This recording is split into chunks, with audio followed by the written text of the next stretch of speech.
Okay, so welcome everybody to today's webinar of live trading. I hope you're all well and you've all had a good week in the markets up until now.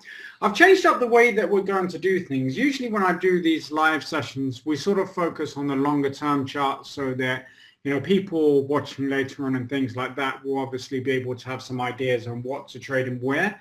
But I thought since it's live trading, it might just be a bit more exciting if we focus on some of the shorter term charts. So that's what we're going to do, okay?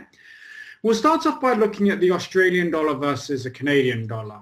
As we can see in this pair, on the 4-hour chart, we've had a very nice reaction to a significant level, okay, a key level over here, which was a key level on the 25th of January, and then it was support again on the 3rd of January. And then since it's broken through that level, it's treated it as resistance. And that's exactly what it's done in the recent approach to this level. So how can we play this? Well, if we look at this on a shorter term chart, like the 15-minute, for example, we can see that we've got a nice pullback here from the trend line. So what we will be looking to do is to take advantage of a continuation of this momentum move here by taking a break through this trend line. Now this may not set up now, it may be a few hours before it sets up, but it looks like a fantastic opportunity. And it's the type of opportunity that really I do like, because what we have here is that we've got the initial momentum and rejection to a big level, kind of confirming our moves. And you'll see these types of price action patterns play out over and over again on the charts, and they're literally my favorite patterns. So we can see that we've got a trend in place on the 4-hour and on the 1-hour charts. And on the 15-minute chart, which is what we're going to be using to look for our trigger, we can see that we've got a nice harmonic pullback. So I'm going to get in short on a break of this trend line with a stop. I will place it not just above this recent high here, but I'm going to place it above the ultimate highs and also what will equate to being the 200 moving average. So just around the 0.9419 level. And potentially we can move that closer once the trade goes with us. In terms of the target, well, we really have to be targeting at least the 0.9358, but potentially beneath the 0.9319 area. Okay, so that's what we're looking to do on the Aussie CAD. The Aussie franc is almost looking better than the Aussie CAD because we've got a lot more momentum with it, but we are going to be looking for the same sort of pullback. We don't have it yet, but we're going to want to see the market pull back a little bit like this, okay, and then give us a move to the downside. Now this may mean that this probably won't set up today. This will be the type of trade that you would take potentially tomorrow by the time we've had this pullback.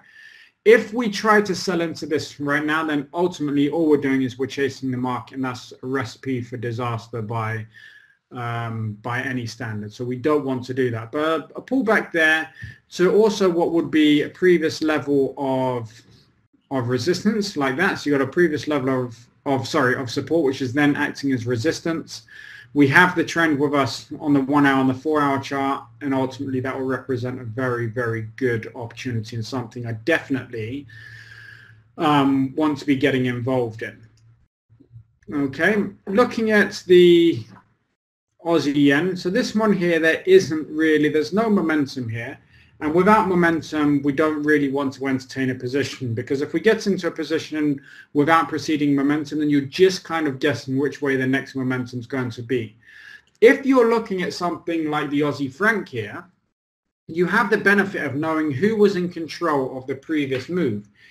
If you know who's in control of the previous move, then that's kind of like a clue and puts the odds in your favor. So you've got a slightly higher probability of a successful trade than when you're just trading something like this on the Aussie yen, when you really can't tell here who's in control, who's going to make the next momentum move. So for that perspective, we'll then just sit on the sidelines and wait. Unfortunately, we've also got that on the Aussie New Zealand. You can see here that there's no momentum in either direction, so there's no reason for us to be getting excited. The Aussie dollar is kind of the same thing. We had an initial move down here on the 4-hour chart to break beneath this trend line. The market didn't do that. It then broke back up, so what we need to do is extend that trend line a little bit and wait for the market to approach it again. So from the Aussie dollar from the Aussie positions, it's only really the Aussie CAD and the Aussie franc that are presenting us with decent opportunities to get involved in the markets. The CAD franc looks fantastic. The only thing we need to consider here with the CAD franc, okay, and you know, it's not necessarily just a minor issue, but something that, you know, we won't necessarily stay out of the trade as a result of it, but it's something that we'll certainly consider. It's the fact that we're playing with this previous level of support here. So the market's been support once, twice. Now I tend to think that after the third or the fourth attempts, the level does tend to break. So from that perspective, I'm not too concerned about it, because we do have a lot of momentum going into this level here. It would be nice if this momentum could continue down below the level, and then we get a pullback into it. Again, this isn't a trade that will necessarily set up today. This potentially is going to be something that we'll have to look to take in tomorrow's trading, or maybe even going into Monday's trading. But what we would like to see is some sort of a pullback on this. As I said, it would be nice if we could have some momentum beneath there, then followed by a pullback into the level, and then a sell-off from the level, something like that. That would represent really the best scenario for me in the best case. However, if we don't get that, and we just get a pullback here like this going into the level, as long as the entry isn't too close to the support level, I would still entertain taking it with a very tight stop above it. So quite an exciting trade on our hands there. The CAD Yen there's nothing to trade on the 15-minute chart at the moment, but on the longer term charts, I am very bullish on these. I do think that the market is going to break higher at some point, and that's why you can see in here I've got some levels there that I'm waiting to break. So no immediate trade here, but certainly we need to be paying attention to the 8.4 spot 4.8 area where we'll want to become buyers. Craig, hello, how are you? The franc yen.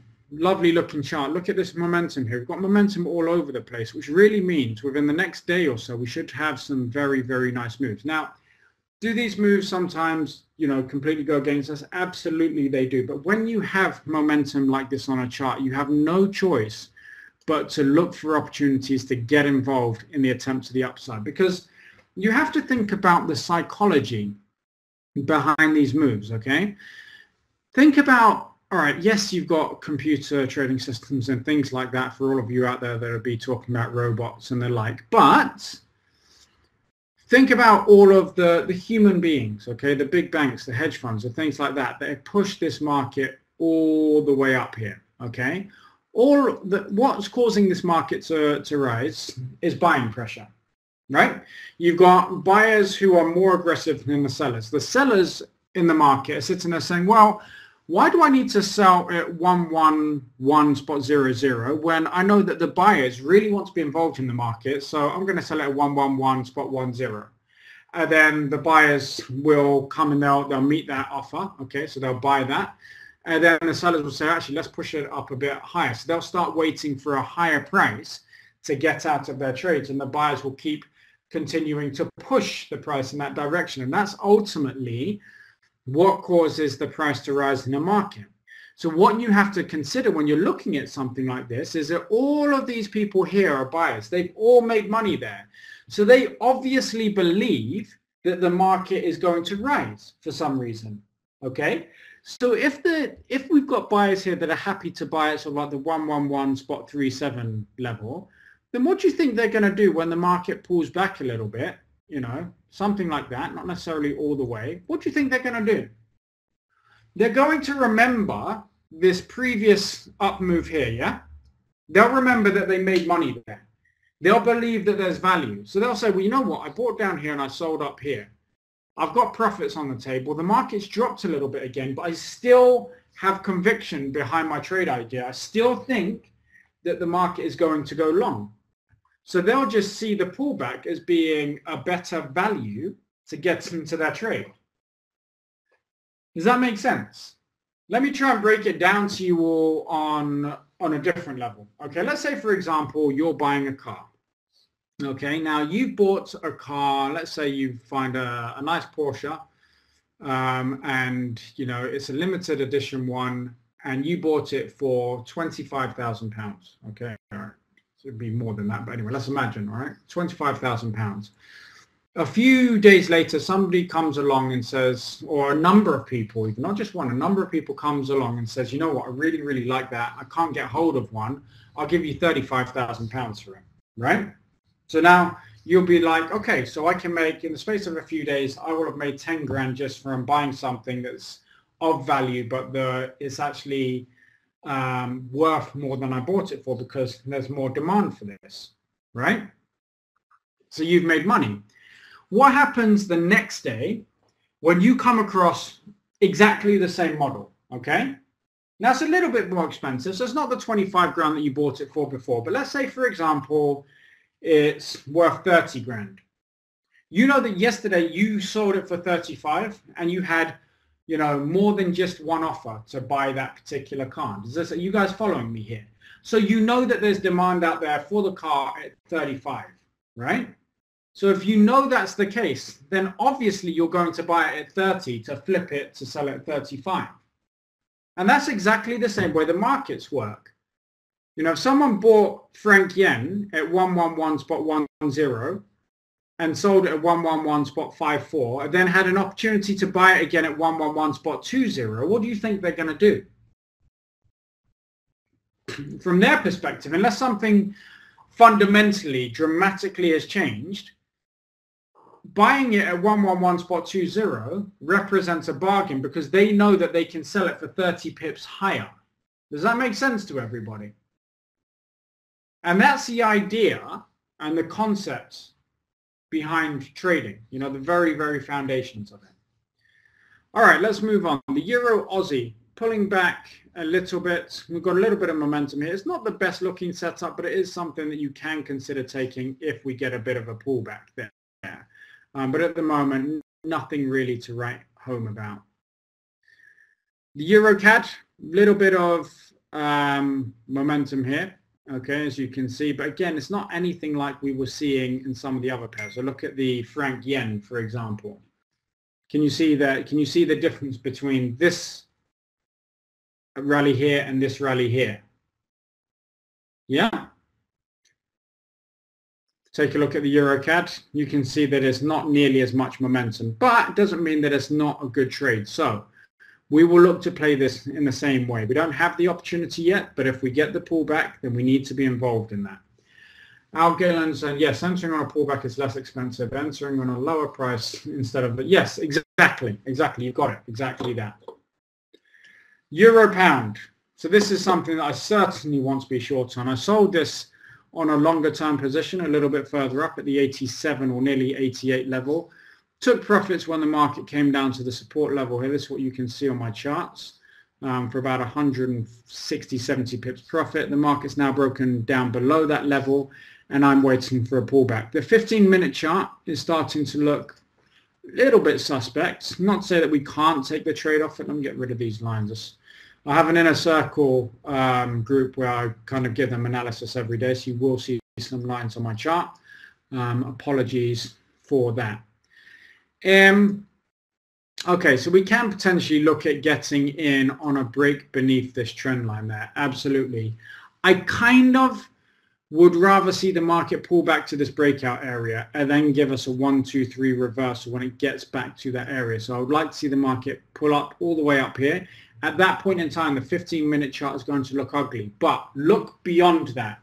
Okay, look beyond the cosmetics and understand that there's a lot of momentum to the downside and we're pulling back to a very, very strong level of support, which could act as resistance.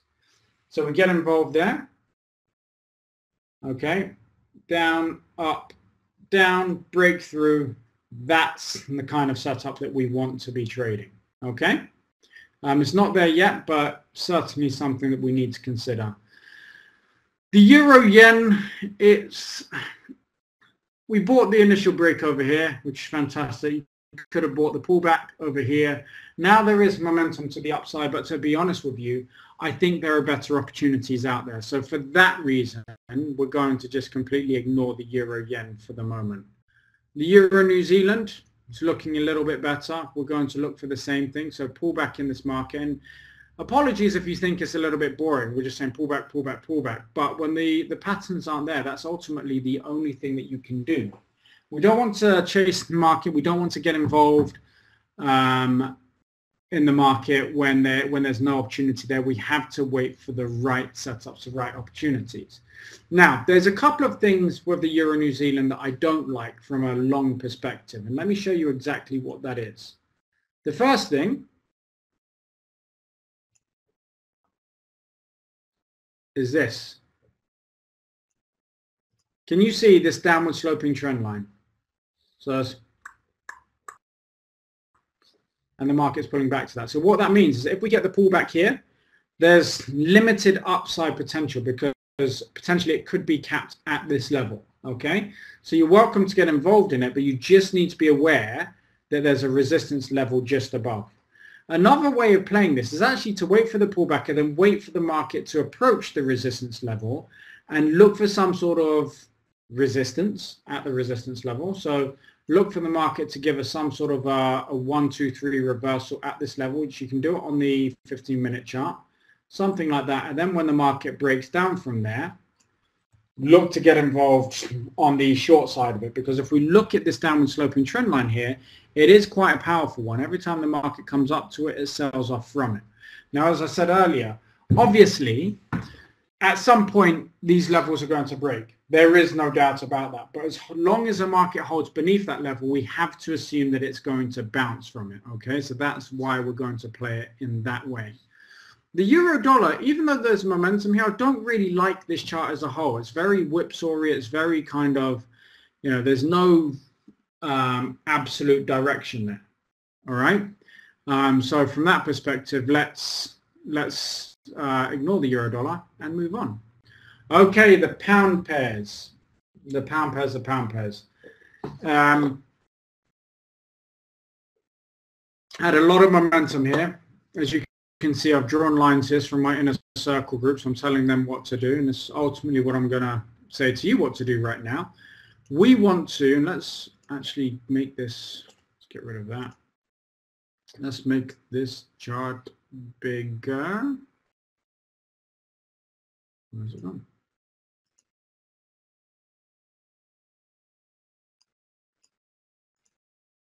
Oops, that's not what I want to do. Where's my goddamn toolbar gone? How strange is that? There we go. Move to the bottom. All right, so let's focus on some of these 15-minute charts here. What we're going to do is I'm looking for a break of the trend line to look into buying this to the upside. I think there's a lot of momentum in the pound pairs there, and I really want to be a part of it. So looking to take a break to the upside through this level here, through this resistance at the 1.8653 area. Okay. Looking at the pound CAD, there's not really a lot on here. Okay, because trading at the high, so we can kind of move on and skip that. The pound franc has broken down with quite some momentum, so this is something that we need to take note of. However, you also need to put it into context, right? If we put it into context, look at the longer term chart, 4-hour chart, okay? There is momentum to the upside. You have broken out from a very, very serious level of resistance. So from that perspective, we still have to remain buyers in this market. We can't take a trend line break on this trend here because the trend line is just too steep. So what we need to do is we need to look for a reversal of the trend. All right, trend line break is just basically saying this is the end of the pullback. But when you get momentum like this, you can't then play that price action the same way because there's a lot of selling in here. So what we need to see is we need to see the buyers come in and get back involved in the markets. The way that we do that is through the price pattern. So we will wait for a 1, 2, 3 reversal. And what they ultimately are price or trend reversal patterns. And why? Well, let's analyze this very, very briefly. If the market comes down to this area and it prints a low, okay, it then rallies a little bit and makes a high. If it sells off, all right, and the low is higher than the previous low, which it would be here, then what do we need for an uptrend? You need a series of higher highs and higher lows, right? So if the market then breaks above this area here, what happens?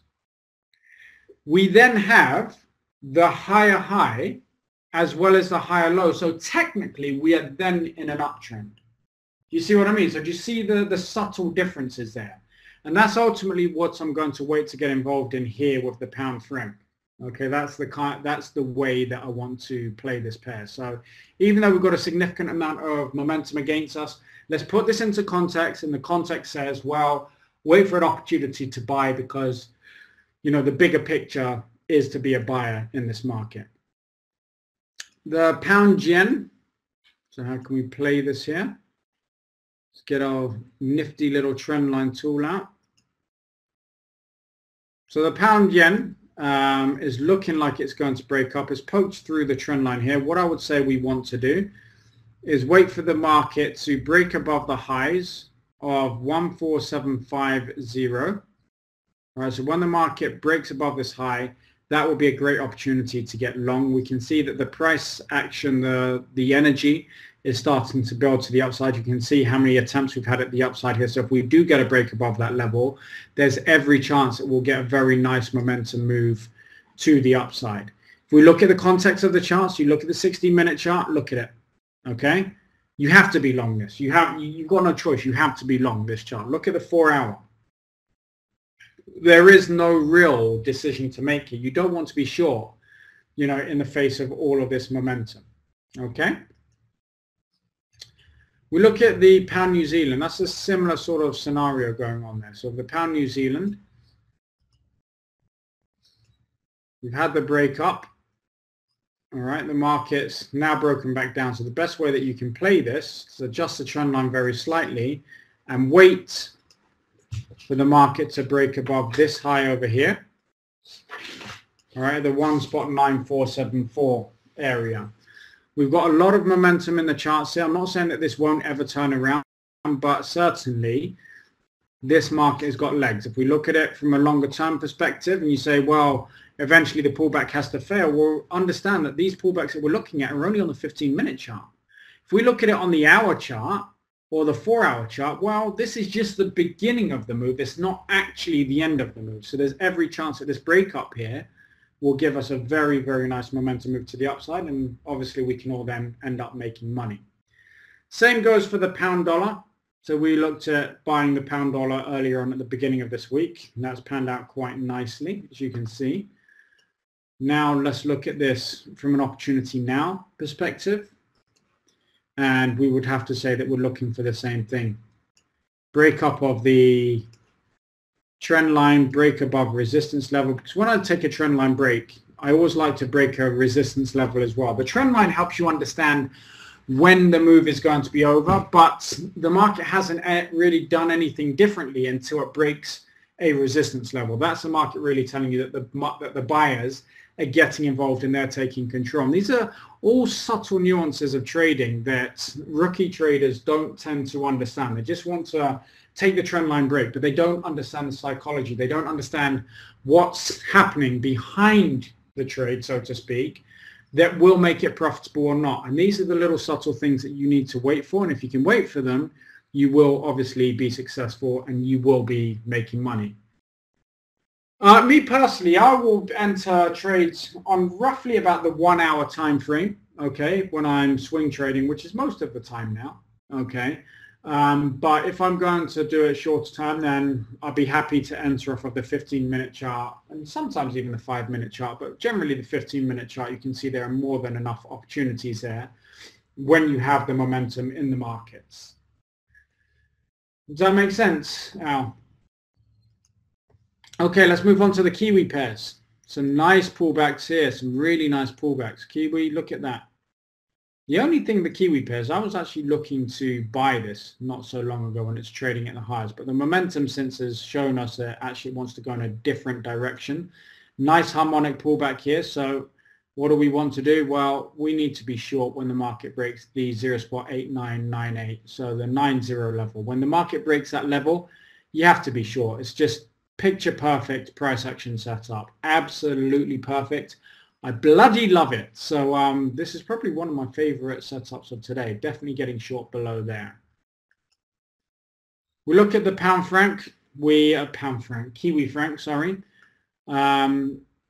This, we've got the momentum there, but we don't have the pullback. So this is again going to be a case of waiting for that pullback. When we get the pullback, we need to be all over it. So it's potentially a very, very nice opportunity for getting involved in this trade here. Are you placing sell stops in advance? Yeah, exactly. So what you were doing, that's why I said that you look for previous levels of support or resistance, okay? So I would place my stop beneath the 0.8998, actually a few pips below that. Whereas if you were just looking for the trend line, depending on where it breaks the trend line, of course you're going to have a different entry. Does that make sense? So yeah, absolutely. So that you can then walk away from your charts, and what happens, happens. And what doesn't. And that's kind of the way that you go about planning your day and making your money. Moving on to, we've done this. New Zealand yen, a little bit untidy. Not a lot there that I like. New Zealand dollars, not looking too bad. We're doing what I call trading on a ledge here.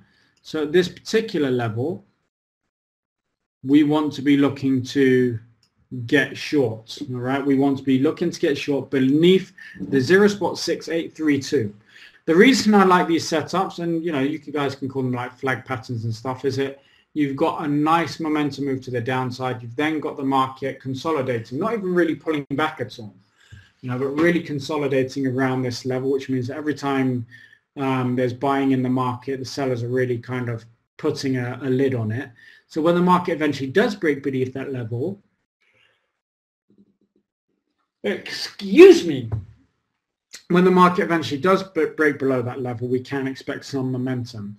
The only thing we don't really have going for this is if you look at it on the 4-hour chart and the 1-hour chart, we don't really have the trend there. So we are purely basing this trade off of the momentum going into the pattern, which isn't always a bad thing, but it's just something that you should be aware of. So just don't trade these things blindly. Dollar CAD, we've been selling this, but at the moment there's no opportunity to get involved there. The dollar franc, well, look at this. You're absolute. If you don't sell this pullback, then you're an idiot. Okay, it's really quite as simple as that. So, all right, you're not an idiot. I'm not going to tell you. Obviously, this is not trading advice. You still need to make your own decisions. But look at that momentum there.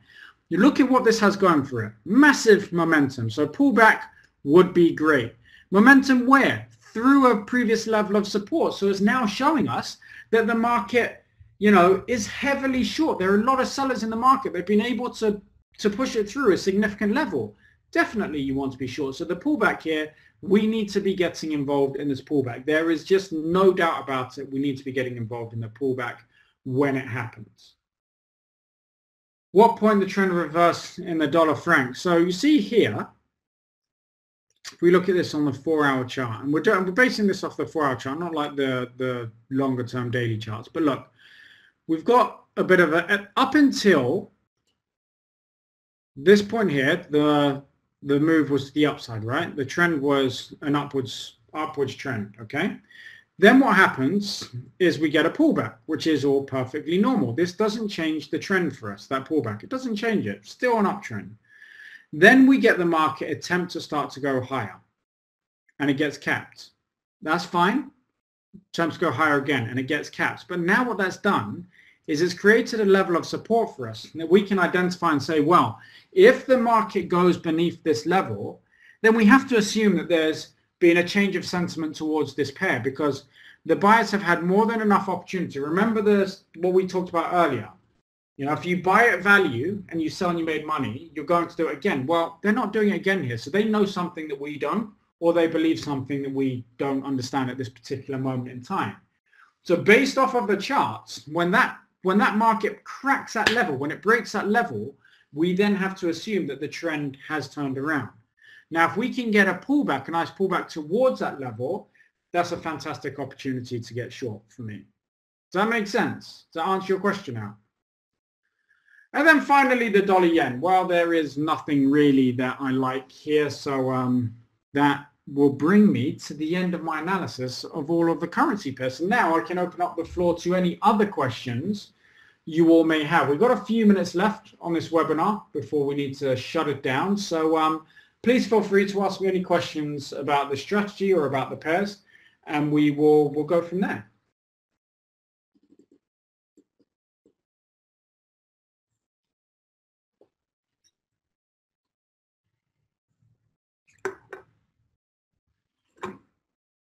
Does it all make sense to you all, the way that we're going about this?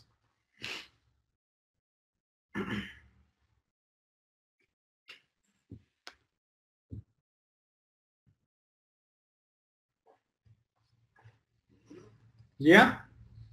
Excellent. Once a break has been made, are you placing your entries in advance of a sell them in a down? Yeah, exactly. Unless I'm looking at the chart now, I will have orders in to get involved in the trades.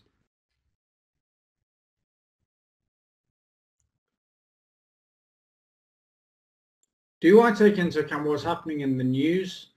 To an extent, not massively, because I base all of my decisions based off of the context of the longer term charts, and the longer term charts for the most part will take into account what's going on from an economic perspective, right? I'm not trading so close to the markets that, obviously big news events are something that you would want to watch out for. So, FOMC meeting minutes, interest rate decisions and things like that. Yeah, absolutely. But for the most part, the charts are a discounting mechanism for what's happening from an economic perspective.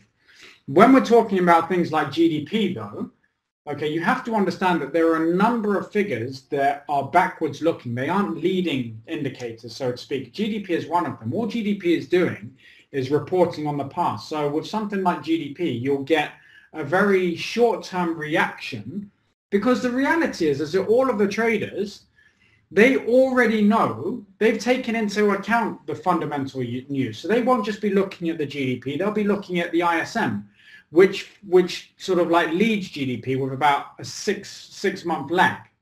Okay, so if you understand what's going on in the ISM, you kind of know what's going to happen with GDP anyway.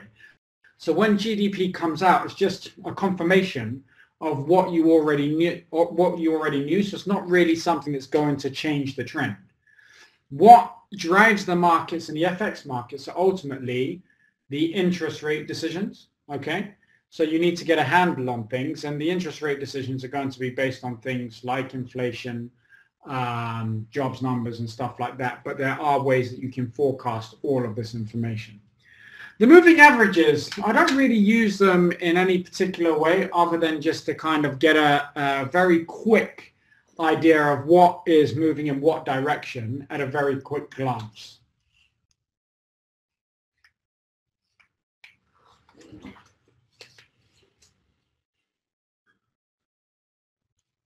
Are there any other questions? And ADM, Mail, did that answer your question about the news as well?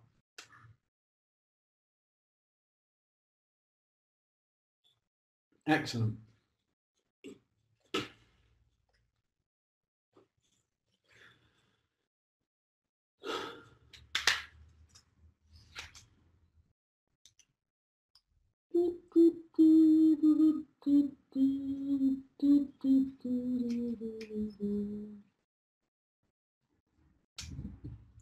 Okay, ladies and gentlemen, if there are no other questions, I would like to thank you all for joining us on this lovely spring, nearly spring, tomorrow spring, lunchtime.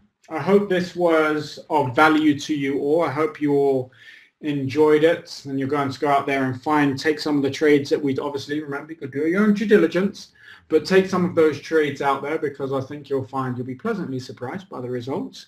But yeah, thank you so much for watching. Thank you, FX Street, for putting on these webinars. As always, we'll be back next month in March, hopefully with another 2 webinars. But otherwise, have a fantastic day, and I'll speak to you all soon. Take care, and goodbye.